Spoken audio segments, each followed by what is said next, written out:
Lugo terá o primeiro centro público de recría de gando vacún de España que comezará a funcionar no ano 2015 na Granxa Galloso Castro en Castro Riberas de Lea. O luns visitamos as instalacións coincidindo co inicio da segunda fase das obras. Esta é a nova coa que abrimos hoxe o relato informativo desta semana marcada polo comezo do San Froilán. Imos co sumario e comezamos. Sexan benvidos.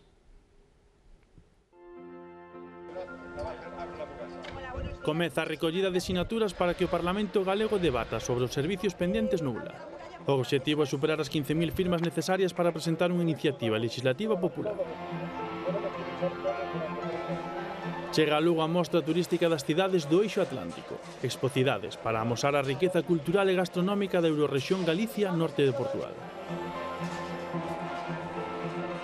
Lourenzá celebra este fin de semana a 23ª edición da Festa da Faba. A Deputación puxo a disposición do Concello medios por valor de 12.000 euros para a súa promoción no exterior. O primeiro evento de perruquería estética de Lugo reuniu numeroso público no Auditorio Municipal de Lugo para coñecer as novas tendencias do sector. A Capela de Santa María acolle ata o 30 de novembro a exposición Terras e Papel de Fonso Castro. Está inspirada no libro Cantares Gallegos de Rosalía de Castro. En Galicia hai 28 pequenos centros de recría privados con capacidade para 2.990 novelas. Un espazo insuficiente se ten en conta que a nosa comunidade hai 330.000 vacas en produción. Para evitar que os gandeiros teñan que recriar fora de Galicia e así aforrarlles cartos, a Deputación de Lugo construíu un centro para 3.000 reses na Granxa Galloso Castro. Esta semana deu comezo a segunda fase das obras que estarán rematadas a finais do vindeiro ano. Con capacidade para 3.000 novelas, a Granxa Galloso Castro converterase no primeiro centro público en España de recría de gando vacún e duplicará o volume actual en Galicia. Eu sempre dixen que este proxecto era un proxecto revolucionario en Galicia e en Lugo, porque tamén é revolucionario o paso que se dá. Fronte a un momento onde o campo non goza da atención que eu creo que debería ter por parte das administracións, hai unha administración que é a Diputación Provincial de Lugo que aposta decididamente por un proxecto deste tipo. A Deputación financia a totalidade do proxecto con 12 millóns de euros. A súa apertura está prevista no ano 2015. Este luns tivo lugar a presentación da segunda fase das obras. Nosotros sempre quixemos compartir este proxecto, quixemos que outras administracións, a Administración do Estado, a Administración da Xunta de Galicia, participaran neste proxecto, que non era unha cuestión, nunca o foi, unha cuestión de protagonismo, sino de facer as cousas, e que tuveran rendabilidade onde se van a implantar. As novelas chegarán á Granxa con 15 días e sairán preñadas 24 meses despois. Libras moito espacio na túa explotación e, ao fin e ao cabo, sales a mellor precio recriando aquí que recriando na casa. Estes que mandalas a Zaragoza ou por aí como se mandan agora, o coste é moito maior. O aforro de custes aos gandeiros engádese a mellora da calidade xenética. Poderemos aumentar un pouco o ganado de leite ou sacar as novillas da casa. É o que máis nos pode facer. Libraríamonos de bastante traballo, é un custe máis barato en principio do que é en Zaragoza ou noutros centros. A urbanización do recinto e a dotación de servizos das 13 naves construídas vaise levar a cabo nesta segunda fase dos traballos, que tamén inclúen a instalación dunha depuradora que transformará o zurro en enerxía para abastecer a granxa. A Federación de Asociacións de Veciños de Lugo e o colectivo Abre la Muralla, coa colaboración de máis dun cento de organizacións, comezaron este xoves a recollida das sinaturas precisas para debater no Parlamento de Galicia unha iniciativa legislativa popular sobre os servizos pendentes no ULA, radioterapia, medicina nuclear e hemodinámica ás 24 horas. Son necesarias 15.000 firmas, pero o obxectivo é chegar ás 20.000. Empregos avalados polo Parlamento de Galicia estanse a recoller xa as firmas para presentar unha iniciativa legislativa popular. O obxectivo, reclamar en sede parlamentaria a dotación para a ULA de hemodinámicas 24 horas, radioterapia e medicina nuclear. Hai un prazo de 3 meses. O prazo que temos para recoller as firmas sería o 14 de xaneiro do ano próximo. En caso de que non se consigan esas firmas, teremos un prazo de 3 meses máis. Nos creemos e temos a esperanza básica de que ao 14 de xaneiro podamos ter 20.000 firmas. 5.000 máis, por tanto, do que sería necesario. Recolleránse en toda a provincia e tamén fora porque poderán asinar calquera residente en Galicia. Os que xa o fixeron, dinnos por qué.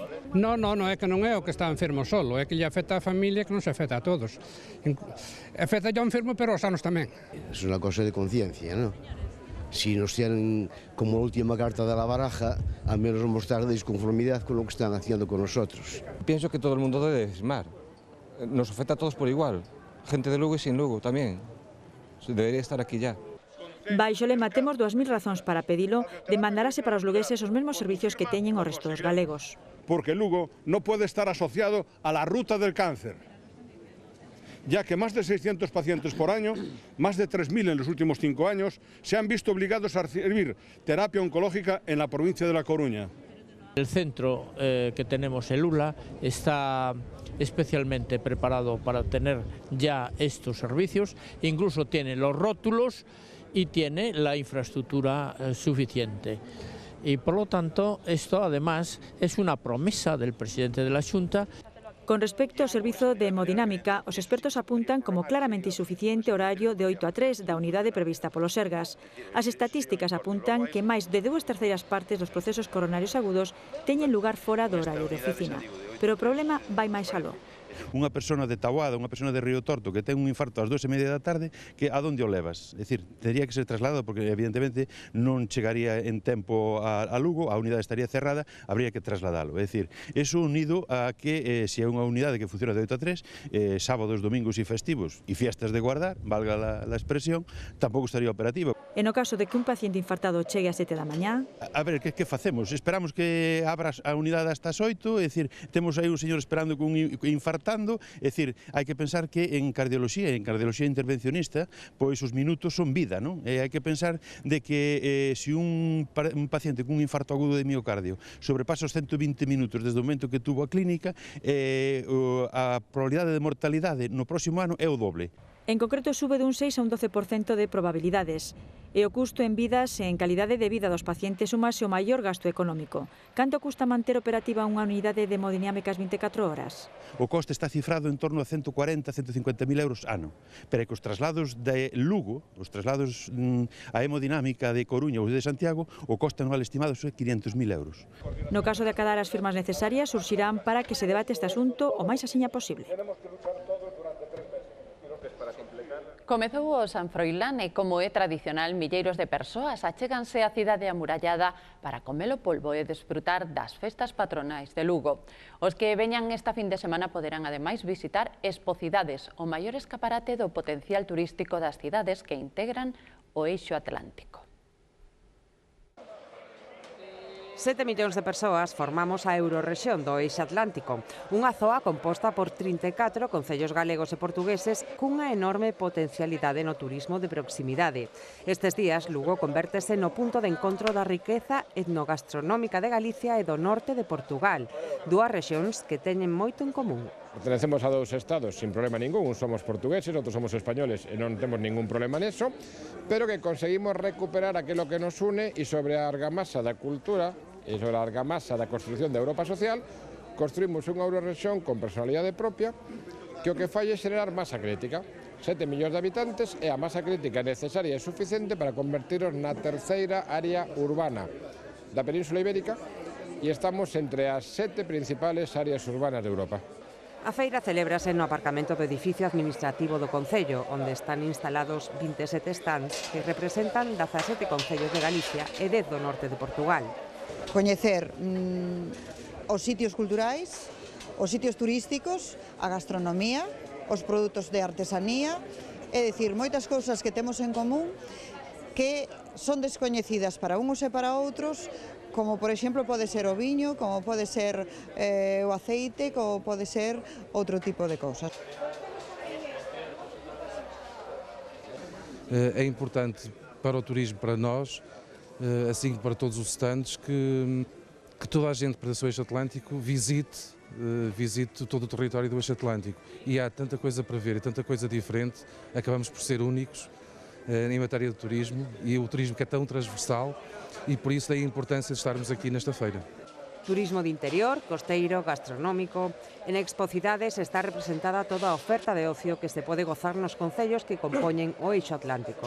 Pues vengo a ver un poquito el turismo rural de Galicia, que al final, siempre que estamos aquí en Galicia, nos olvidamos de todo lo que tenemos aquí, nos vamos fuera, y luego venimos aquí, cogemos este tipo de folletos y nos encontramos cosas maravillosas que en otros lados no los hay. Estamos aquí, pues echaremos un ojito a todas las cosas que hay por aquí buenas. Habían cosas interesantes, hai concellos, hai concellos que traen pouca cousa, non sei o porqué, pero bueno, hai concellos que teñen moita oferta e penso que é moi interesante, tanto das zonas costeras como das zonas interiores, penso que é moi interesante. Con entrada gratuita, a feira estará aberta entre as 12 e as 21 horas entre os días 3 e 6 de outubro.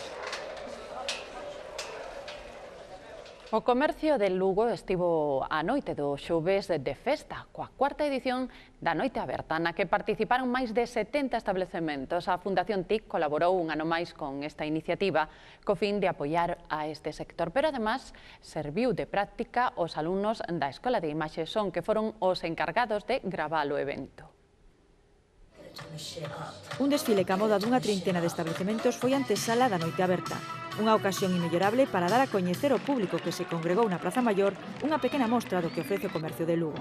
Como mestra de ceremonias, a cantante Lucía Pérez. Coas tendencias de outono, inverno, vale? Sí, e para dar a coñecer todo o que ali sucedía, os alumnos da Escola de Imaxe Son, que ademais de gravar, elaborarán un DVD para apoiar o sector.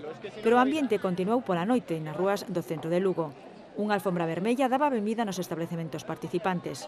E dentro, cócteles, catering, música e moitas sorpresas. Porque es la fiesta de la moda, del comercio y lo que te decía, que la gente además de Lugo se involucra muchísimo. Y da gusto venir porque es todo como muy popular, muy cercano. Es algo distinto y algo por lo que venir a Lugo a hacer algo distinto. A festa continuou ata as 11 da noite e tivo outros atractivos para os clientes. Haya un horario más abierto a todo el mundo a partir de, más tarde y a mayores de eso pues también los descuentos también animan mucho. Sí. Máis de 70 comercios se sumaron este ano a Noite Aberta. É unha boa ocasión para darse a coñecer. Hay gente que no nos conoce, entonces gente que está de paso, y este año como coincide también con el San Froilán, hay muchísima gente de paso, entonces es una manera también de darnos a conocer. Pero tamén é un xeito de agasallar os clientes habituais. A nosotros nos parece una iniciativa muy buena, todo lo que sea mover el comercio. Aparte nosotros lo vemos como un agradecimiento a nuestros clientes que vienen siempre, ¿sabes? Nos gusta pues, hacerles esta fiesta para ellos y para que disfruten también ellos. O éxito rotundo xa anima a Asociación de Autónomas a pensar na quinta edición. A Festa da Faba de Lourenzá xurdiu hai 23 anos co fin de promover o consumo deste froito autóctono e incrementar o seu prezo. As actividades organizadas dende a primeira edición no ano 1990 foron en aumento ata completar un programa de 3 días como que xa se está a celebrar. A Deputación achegou este ano 12.000 euros ao Concello Laurentino para contribuir á difusión no exterior e xerar riqueza na provincia.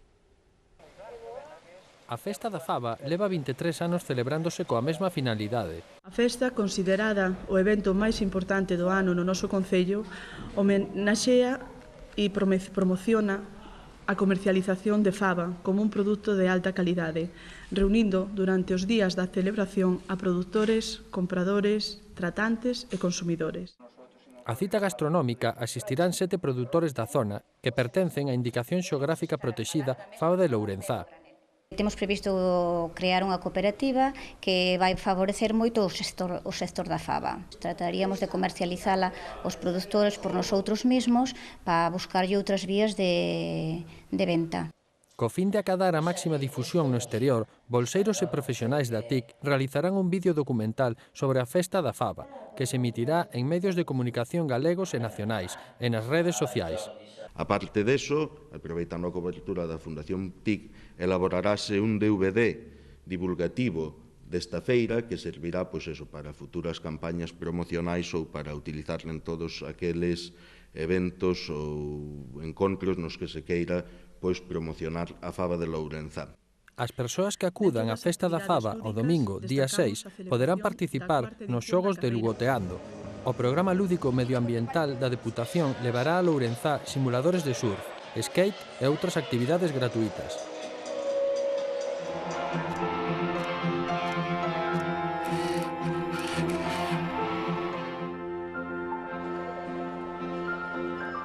Alumnos e bolseiros da TIC farán numerosas prácticas na rúa durante a celebración do San Froilán. Supervisados por profesionais, hoxe comezaron os traballos coa grabación da obra de teatro San Froilán na Praza de Santa María e a proxección dun documental elaborado polo alumnado sobre o pintor lugués Xoán Guerreiro. A TIC tamén apoiará a campaña Infron Lugo 2013 realizando fotografías entre os días 5 e 13 de outubro a todos aqueles que se acheguen á carpa que estará situada ao carón do Concello. Realizarase unha fotografía para ilustrar unha portada persoalizada do xornal El Progreso e co resultado farase unha memoria USB a modo de pulseira coa que se agasallarán os participantes. E como todos os anos por estas datas, a Feira Arte San Froilán abre as súas portas na praza de Anxo Fernández Gómez e xa van 17 edicións. Será desde mañá sábado ata o día 12 de outubro e en horario de 11 a 2 da tarde e de 5 a 9 e media da noite. Alí, 25 artesáns de sectores tan variados como téxtil, cerámica, encaixe, coiro, vidro, cartón pedra, serigrafía, xoallería, metal ou cestería exporán os seus produtos a todos os visitantes que se acheguen a gozar do mellor de Lugo nestes días. Arte San Froilán é unha das feiras máis rendibles da provincia. Os seus beneficios superan os 100.000 euros. Abadín é o primeiro concello da provincia no que a Deputación inicia a instalación do plan enerxético que suporá un aforro de 36.800 euros ás arcas municipais e de 1.600 euros anuais na súa factura eléctrica grazas, sobre todo, ás melloras no alumeado público. Nos vindeiros días comezarán os traballos na Fonsagrada, Cervantes, Oincio, Polesamos e progresivamente nos 37 concellos que se sumaron de xeito voluntario a este plan. O organismo provincial asume o total da autoría enerxética e a instalación do material necesario para o aforro. A deputada de Deseño e Artesanía e o presidente da Asociación de Amigos do Camiño na comarca de Lugo inauguraron a exposición Arte no Camiño, que pode visitarse no pabillón 4 do Centro de Artesanía e Deseño. A mostra está composta por 100 pezas dunha vintena de artistas da Bisbarra Sarriá. Os traballos de diferentes técnicas e estilos están vinculados á rota xacobea e á artesanía local. A exposición permanecerá aberta ao mes de outubro e pode visitarse de luns a venres de 10 da mañá a 8 e media do serán.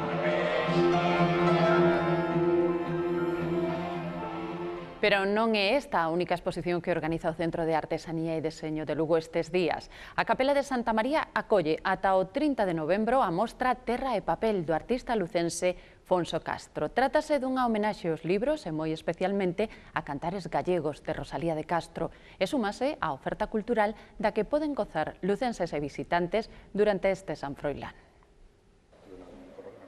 A arte e os libros van da man nun espazo como a Capela de Santa María grazas á exposición Terra e Papel. En total 20 pezas que as que seu autor, o artista lucense Fonso Castro, homenaxea a un autor e a un libro emblemáticos da nosa cultura. A obra en realidade xira en torno a cantares galegos. Cando Rosalía de Castro escribiu Cantares galegos, estábase conta de que a lingua galega estaba desaparecendo. Quedaba simplemente ese residuo oral. De aí o título da mostra, o vínculo dos poemas de Rosalía ca terra galega, que se amosa a través de distintas técnicas e con diversos materiais. Entre as creacións que se expoñen destacan murais con libros de barro impresos, unha escultura de madeira de castiñeiro con papel impreso polimerizado, ou o que o autor denomina libro de artista, instalacións elaboradas con exemplares do libro Cantares gallegos. Estou segura de que esta exposición vai a ter un longo recorrido en Galicia e fora de Galicia tamén, e volvo a insistir en que Rosalía, se estuvera hoxe viva e tuvera que defender a lingua galega e tuvera que pedirlle a aquela nena que cantara en galego na nosa lingua, supoño que viría por aquí e lle diría: mira todo isto que fixo Alfonso e vas a cantar. A mostra permanecerá aberta ata o 30 de novembro de luns a venres en horario de 10:30 a 2 e de 5 a 8. As fins de semana polas mañás abrirá ás 11.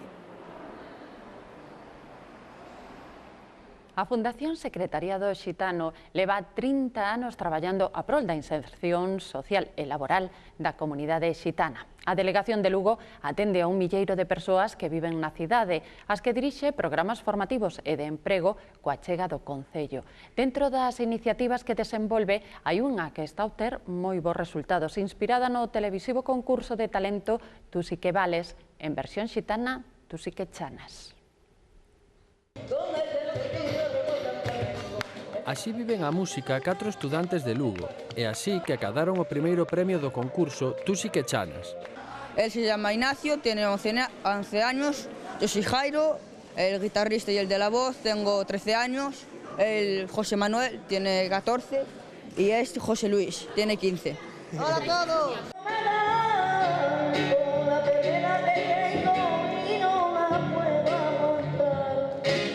Antonio, coa súa familia flamenca, foron os segundos. Pues una música es lo que yo vivo. Siempre lo vivo, lo siento. Aparte de que están estudiando, pues también que van a también pues cantar, que es un camino muy bueno eso. E o terceiro premio para Ruth e os Trotamundos.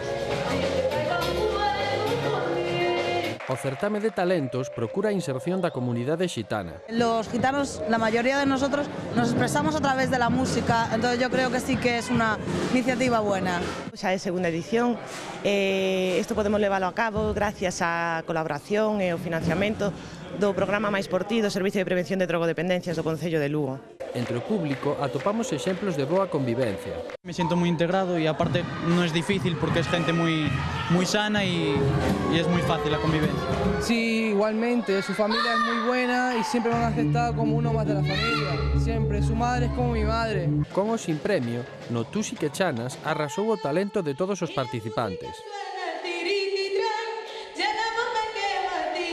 E con máis talento chegamos ao remate do noso programa con outro espectáculo, neste caso no escenario do Auditorio Municipal Gustavo Freire, onde tivo lugar a celebración do primeiro evento de perruquería e estética de Lugo, organizado por Pelirroja, a nova Asociación Provincial de Empresarios de Perruquería e Estética, que comeza a súa andaina coa intención de revolucionar o sector.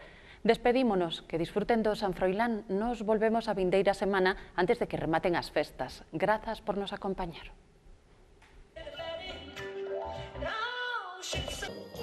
Música, danza, moda e mestría copete e tesoira sobre a pasarela foi a tarxeta de presentación da nova imaxe da Asociación Provincial de Empresarios de Perruquería e Estética de Lugo.